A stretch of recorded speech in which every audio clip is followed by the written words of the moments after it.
भारत और इंग्लैंड के बीच खेले जा रहे दूसरे टेस्ट मैच के पहले ही दिन मैदान पर तगड़ा ड्रामा देखने को मिला। टीम इंडिया के कप्तान शुभमन गिल ने तूफानी बल्लेबाजी करते हुए इंग्लैंड के खिलाफ शतक जड़ दिया, जिसके बाद इंग्लैंड के कप्तान बेन स्टोक्स गुस्से से आग बबूला हो गए। इसके बाद दोनों कप्तानों के बीच हुई जमकर लड़ाई, जिसे देखकर स्टेडियम में मौजूद हर किसी की आंखें फटी की फटी रह गईं। आखिर क्या थी इस लड़ाई की वजह?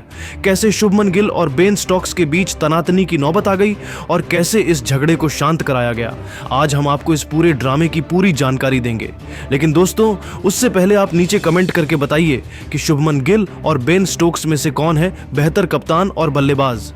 दोस्तों, सबसे पहले आपकी जानकारी के लिए बता दें कि भारत और इंग्लैंड के बीच टेस्ट सीरीज का दूसरा मुकाबला खेला जा रहा था। इस मुकाबले में इंग्लैंड के कप्तान बेन स्टोक्स ने टॉस जीतकर पहले गेंदबाजी करने का फैसला किया और भारतीय टीम को बल्लेबाजी के लिए आमंत्रित किया। भारतीय टीम की शुरुआत में यशस्वी जायसवाल ने अटैकिंग पारी खेल, लेकिन फिर कप्तान शुभमन गिल ने मैदान पर उतरते ही तूफान मचा दिया। गिल ने इंग्लैंड के गेंदबाजों की जमकर धुनाई की और पहले दिन ही शानदार शतक ठोक दिया।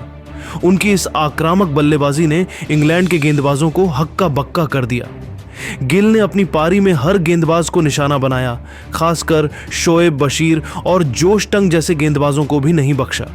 लेकिन असली ड्रामा तो पहले दिन के तीसरे सेशन में शुरू हुआ, जब शुभमन गिल और बेन स्टोक्स के बीच तीखी नोकझोंक हो गई।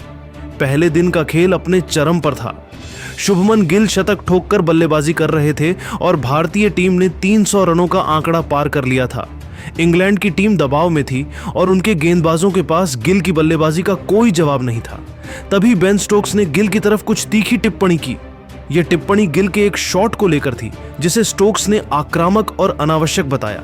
गिल ने इस टिप्पणी को नजरअंदाज करने की कोशिश की, लेकिन स्टोक्स ने बार बार गिल को उकसाने की कोशिश की।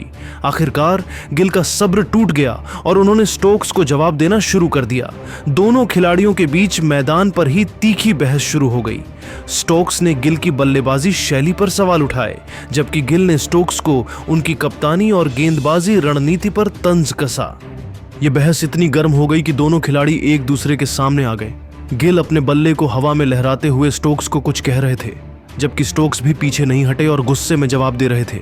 स्टेडियम में मौजूद दर्शकों का शोर और बढ़ गया और ऐसा लग रहा था कि दोनों खिलाड़ियों के बीच हाथापाई की नौबत आ सकती है। इस बीच मैदान पर मौजूद अंपायरों ने स्थिति को भांप लिया और तुरंत दोनों खिलाड़ियों के बीच में आ गए। अंपायरों ने दोनों को शांत करने की कोशिश की, लेकिन न तो गिल और न ही स्टोक्स वहां से हटने को तैयार थे। लगभग 10 मिनट तक यह तनातनी चलती रही। गिल ने स्टोक्स को हद में रहने की चेतावनी दी, जबकि स्टोक्स ने कहा कि वह मैदान पर किसी से डरते नहीं हैं। इस पूरे ड्रामे को देखकर भारतीय टीम के बाकी खिलाड़ी भी हैरान रह गए। रविंद्र जडेजा और केएल राहुल जैसे सीनियर खिलाड़ियों ने गिल को शांत करने की कोशिश की, जबकि इंग्लैंड के जो रूट और क्रिस वॉक्स ने स्टोक्स को समझाने की कोशिश की। आखिरकार अंपायरों और दोनों टीमों के सीनियर खिलाड़ियों की समझदारी से स्थिति को काबू में किया गया। गिल और स्टोक्स को अलग अलग किया गया।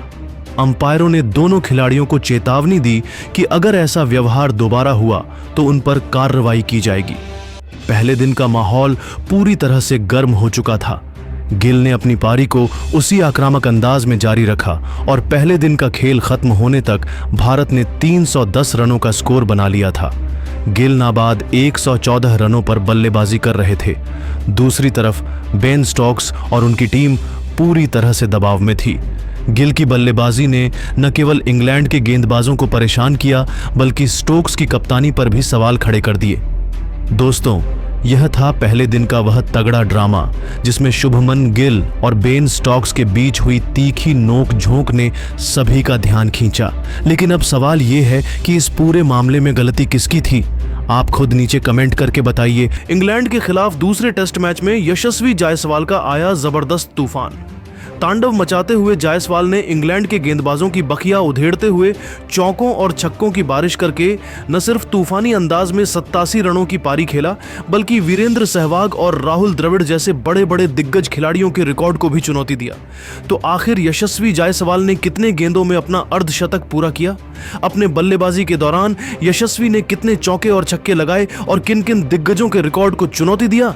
यशस्वी जायसवाल की तूफानी बल्लेबाजी और उनके पूरे रिकॉर्ड को तो हम आपको इस वीडियो में जरूर बताने वाले हैं। लेकिन दोस्तों, उससे पहले आप सभी को क्या लगता है, यशस्वी जायसवाल और शुभमन गिल में कौन है ज्यादा खतरनाक बल्लेबाज? आपको इतनी सी कमेंट करके बताइए। दोस्तों, आपको बताते चलें कि इंग्लैंड के एजबेस्टन क्रिकेट स्टेडियम में भारत और इंग्लैंड के बीच में टेस्ट सीरीज का दूसरा महामुकाबला शुरू हुआ। पहले टेस्ट मैच में भारतीय टीम को हार का सामना करना पड़ा था, लेकिन दूसरे मुकाबले में भारतीय बल्लेबाजों, खासकर यशस्वी जायसवाल ने ऐसा तूफान मचाया कि इंग्लैंड के बड़े बड़े गेंदबाज शोएब बशीर से लेकर बेन स्टोक्स से यहां तक कि जोश टंग भी खून के आंसू रोते हुए नजर आए।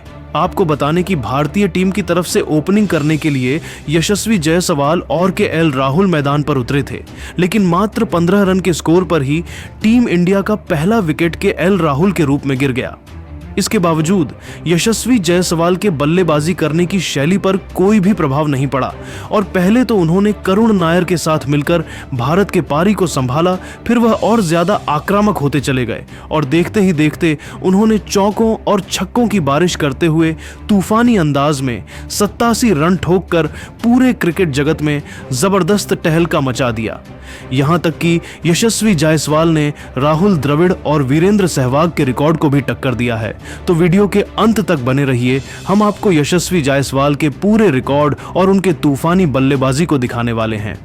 दोस्तों, एजबेस्टन के मैदान पर आतंक का दूसरा नाम बनाकर यशस्वी जायसवाल ने 107 गेंदों में 87 रनों की पारी खेलकर भारतीय टीम को मजबूत स्थिति में पहुंचा दिया।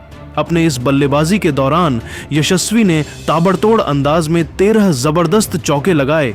इस दौरान उनका स्ट्राइक रेट 80 से भी ऊपर का रहा।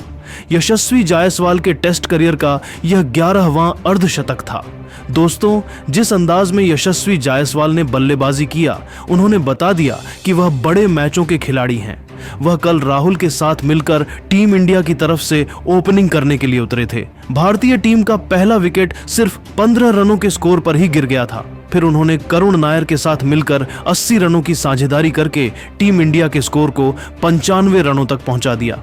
इसके बाद करुण नायर का भी विकेट गिर गया, लेकिन यशस्वी जायसवाल लगातार मैदान पर डटे रहे। फिर उन्होंने कप्तान शुभमन गिल के साथ मिलकर 66 रनों की जबरदस्त पार्टनरशिप करके टीम इंडिया को मजबूत स्थिति में पहुंचा। हालांकि वह अपना शतक पूरा करने से चूक गए, लेकिन उन्होंने मुश्किल समय में टीम इंडिया के लिए 87 रनों की शानदार पारी खेलकर इंग्लैंड की टीम में हाहाकार मचा दिया। दोस्तों, आपको यह भी बता दें कि अगर यशस्वी जायसवाल सिर्फ 10 रन और बना दिए होते तो टेस्ट क्रिकेट में उनके 2000 रन भी पूरे हो गए होते और वह भारतीय टीम की तरफ से टेस्ट क्रिकेट में सबसे तेज 2000 रन पूरे करने वाले बल्लेबाज भी बन जाते।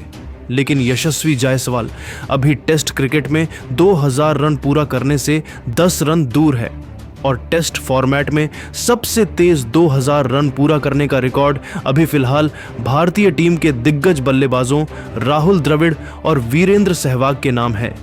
हालांकि यशस्वी जायसवाल के पास अभी भी एक मौका है। अगर वह अपने दूसरी पारी में 10 रन बना देते हैं तो वह राहुल द्रविड़ और वीरेंद्र सहवाग के रिकॉर्ड को चकनाचूर कर देंगे। अब देखना यह है कि दूसरी पारी में यशस्वी जायसवाल का प्रदर्शन कैसा रहेगा। लेकिन दोस्तों, यशस्वी जायसवाल की 87 रनों की तूफानी पारी को आप 10 में से कितने नंबर देंगे, कमेंट करके बताइए। इंग्लैंड के खिलाफ दूसरे टेस्ट में भी शुभमन गिल का आया जबरदस्त तूफान। एजबेस्टन के मैदान पर नंबर 4 पर बल्लेबाजी करने उतरे गिल ने इंग्लैंड के गेंदबाजों की जमकर धुनाई की और ठोक दिया शानदार शतक। चौकों की बारिश के साथ गिल ने ऐसा तूफान मचाया कि इंग्लैंड की पूरी गेंदबाजी लाइनअप खून के आंसू रोने के लिए मजबूर हो गई। तो आखिर शुभमन गिल ने कितनी गेंदों में शतक पूरा किया, ये पूरी जानकारी हम आपको जरूर बताएंगे। लेकिन दोस्तों, उससे पहले आप सभी को क्या लगता है, शुभमन गिल और यशस्वी जायसवाल में कौन है बेहतर बल्लेबाज? अपनी राय नीचे कमेंट करके जरूर बताइए। दोस्तों, पहले टेस्ट मैच के हार का बदला लेते हुए टीम इंडिया के कप्तान शुभमन गिल ने ताबड़तोड़ अंदाज में बल्लेबाजी करते हुए ऐसा तूफान मचाया कि इंग्लैंड की पूरी बल्लेबाजी लाइनअप घुटने टेकते हुए नजर आई। जी हां दोस्तों, आपको बताते चलें कि दूसरा टेस्ट मैच एजबेस्टन के ऐतिहासिक मैदान पर खेला जा रहा है, जहां इंग्लैंड के कप्तान बेन स्टोक्स ने टॉस जीतकर पहले गेंदबाजी का फैसला किया। भारत की शुरुआत यशस्वी जायसवाल और केएल राहुल की सलामी जोड़ी ने की, लेकिन केएल राहुल और करुण नायर के आउट होने के बाद नंबर 4 पर बल्लेबाजी करने उतरे शुभमन